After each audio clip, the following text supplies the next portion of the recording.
TDP MP పదవికి కేశినేని రాణి రాజీనామా చేయనున్నారు. అలాగే టీడీపీ పార్టీకి కూడా కేశినేని రాజీనామా చేయనున్నారు. అయితే స్పీకర్ ఫార్మాట్ లో ఢిల్లీకి వెళ్లి రాజ్యసభ స్పీకర్ కి లోక్సభ స్పీకర్ కి తన రాజీనామా పత్రాన్ని ఇవ్వనున్నట్టు కేశినేని నాని తెలిపారు. అయితే గత కొంతకాలంగా ఏదైతే విజయవాడ ఎంపీ స్థానానికి సంబంధించి వస్తున్నటువంటి కొట్లాటకు మధ్య తెరపడింది.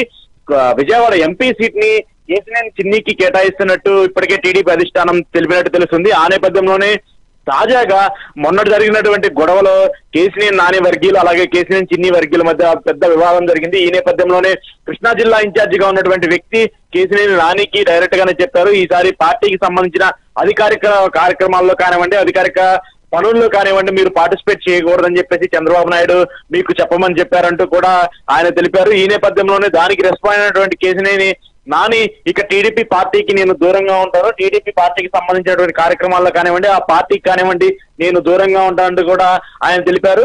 దానికి సంబంధించి ఇప్పటికే పార్టీకి సంబంధించి జరుగుతున్నటువంటి కార్యక్రమాలకు కూడా తనను తన కార్యకర్తలందరినీ దూరంగా ఉండాలని చెప్పేసి కేశినేని నాని తెలిపారు. ఈ నేపథ్యంలోనే ఆయన విజయవాడ ఎంపీగా ఉన్నారు. ఆయన విజయవాడ ఎంపీ పదవి కూడా 3 నెలల్లో ముగియనుంది. ఈయన 3 నెలల కంటే ముందే ఆయన పార్టీకి అలాగే ఎంపీ పదవికి రాజీనామా చేశానని తెలిపారు. రాజీనామా చేసిన తర్వాత తన తదుపరి కార్యాచరణను ఎక్కడి నుంచి పోటీ చేస్తాను, మళ్ళీ విజయవాడ ఎంపీగానే పోటీ చేస్తానంటూ కూడా ఆయన తెలిపారు. కానీ ఏ పార్టీలో కన్నా చేరుతారా ఇక లేదంటే ఆయన ఇండిపెండెంట్ గా పోటీ చేసి విజయం సాధిస్తారా అనేది మాత్రము కొంత సస్పెన్స్గా ఉంది. అయితే మరోవైపు విజయవాడ ఎంపీకి సంబంధించి ఇటు వైసీపీకి సరైన అభ్యర్థి లేకపోవడంతో కేశినేని నానిని కూడా రంగంలోకి దింపాలని చెప్పేసి వైసీపీ భావిస్తున్నట్టు తెలిసింది. దానికి సంబంధించి కూడా కొంతమంది వైసీపీకి చెందినటువంటి వ్యక్తులు కేశినేని నానితో సంప్రదింపులు జరుపుతున్నారని కూడా చాలా మంది చెప్తున్నారు. ఈ నేపథ్యంలో ఒకవేళ కేశినేని నానికి జగన్ ఆఫర్ గానిస్తే ఆయన వైసీపీలోకి వెళ్తారా, టీడీపీ పైన ఏదైతే ఇన్ని సంవత్సరాలు టీడీపీతో కలిసి పోటీ చేసి ఇప్పటి వరకు ఆయన చివరిన టీడీపీ పక్కన పెట్టిన కోపంతో ఆయన వేరే పార్టీలోకి వెళ్తారా లేదా అనేది మాత్రము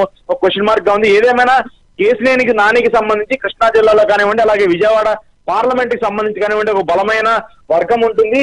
ఆయన్ని పక్కన పెట్టడం వల్ల కొంత టీడీపీకి నష్టంగానే చెప్పొచ్చు. మరి టీడీపీ ఆ బెర్త్ ని ఎలా క్లియర్ చేస్తుంది, కొత్త వారికి అవకాశం ఇచ్చే నేపథ్యంలో ఆ ఖాళీని ఎలా ఫుల్ఫిల్ చేస్తుంది అనేది మాత్రం చూడాల్సిన పరిస్థితి ఉంది.